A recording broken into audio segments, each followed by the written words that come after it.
and so on and so forth. And not that I care about Bush particularly, but I don't like to be conned just for the sake of not being conned. I don't like being conned by anybody. And I don't like just seeing the good things. I want to see the good and the bad and make my own judgment.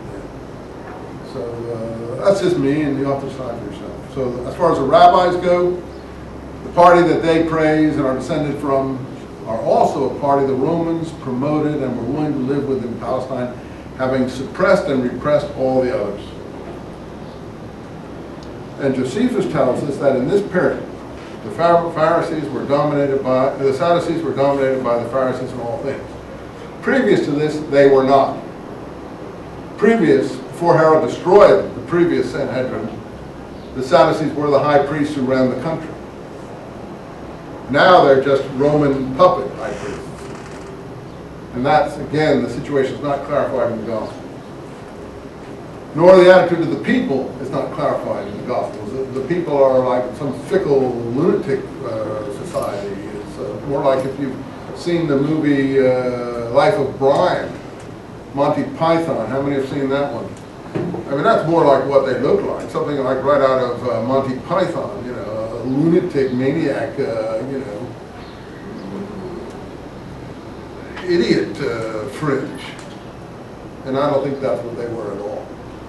And where can you correct that? In the scrolls and Josephus. That's the best way to correct it. So, from 37 BC onwards, then, we get the promotion of this Herodian rabbinic Pharisee elite. And but are the Pharisees the popular party? No. What does rabbinic Judaism say? Yes. How do we know the Pharisees are not the popular party? Because the people never do what the Pharisees recommend. The Pharisees say don't resist Pompey. The people do resist Pompey. The Pharisees say don't resist Herod. The people do resist Herod. So in what way are they the popular party? In the final war against Rome in 66, which is a general uprising across the board, a popular war, obviously, that almost everyone participated in, except the Pharisees and the Sadducees. And the Pharisees actually, once again, invite the Roman, and Josephus makes that quite clear, that the Sadducees, the Pharisees, and the men of power, the Herodians, invite the Roman army into the city to put down the uprising. This is, if you read your Josephus, and you're not going to do that carefully probably in this class, but you might if you can if you want. This is 66, 30 years after 35 years after the Jesus event. We can, you know, chronologically put it in a clear way. They invite the Roman army into the city to put the uprising down. Do they succeed in put the uprising down in 66? No, they don't. The Roman troops are all slaughtered, which is what gives the Jews this strange, excitable fantasy that they can succeed in this war against Rome. If the Roman troops had immediately been able to come in and put the uprising down, then probably things would have gone on as they'd been, you know, previously for a while. But now the Jews had a relative independent period of 4 years before the big Roman army comes in, sort of like in Baghdad now, before the biggies come in, the heavy-duty guys, and then they, of course, destroy everything. But the original Roman incursion into the city is a disaster. And all the high priest palaces are burned. So now you tell me, go back to the Mel Gibson movie, how is showing the high priest's decision to deal with Jesus a popular decision if the people ultimately burn all the high priest palaces? It's just nonsense, you see. It's just written by hostile people who don't know the situation in Palestine and don't like Jews, and don't like what they're doing.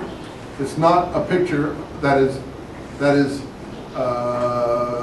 it's a one-sided picture that is not an accurate picture, I don't think, of what's really going on in the country. Because you can't say, oh, the Jews are all shrieking and yelling and so on and so forth, and like the high priests, and in the minute they get a chance, they burn the high priest palaces and kill them all? No, that doesn't make any sense. So, you know, you have a people that is repressed. You don't study the whole history, you don't know that. Now, this Herodian family, what is the problem? Again, we get Herod or his descendants all called Herod in the Gospels, which make it difficult. They're presented as legitimate rulers of the Jewish people in the Gospels. They're not legitimate rulers of the Jewish people. The Jews don't like them. The people hate them. Herod is pictured in Josephus as going around in disguise to see who's gossiping against him, so because he can't even trust his own spies. And then anyone he finds who's talking negatively against him, like Saddam Hussein would have done, he has taken to these fortresses like John the Baptist is ultimately taken to, one called Macaros, and where John the Baptist is killed. We know that from Josephus. We don't know it from the New Testament, the name of the place. John the Baptist is killed at a fortress across the Jordan, and other fortresses, and he tortures people and kills them all, something like Saddam Hussein. So he kills everyone who is showing any bit of resistance to him, has them tortured, and so on. And this is made very clear in Josephus. And when Herod dies, the people are so overjoyed that they revolt again. So again, from 63 BC to the time of Christ and even onwards, you have constant Jewish uprising against the authorities. None of that is presented in the documents that we're looking. And I don't think that is, one, I don't think it's fair, and it gives people the wrong impression, and two, it's not accurate. We have then uprisings in all the way through the 50s and 40s BC. We have uprising in 37 BC when Herod dies, in 4 BC. A huge uprising, it's called the Temple Eagle Affair. They pull the Roman eagle down from the walls of the temple, that contrary to the customs of the ancestors. And Herod actually, they thought he was dead, but he wasn't dead. He revives, he's suffering some illness, so then he has everyone flailed and burned and executed who did this. And there's two charismatic leaders leading it. Then there's a guy called Judas the Galilean, who's covered in the book of Acts, who starts leading a movement that we later will call Zealots.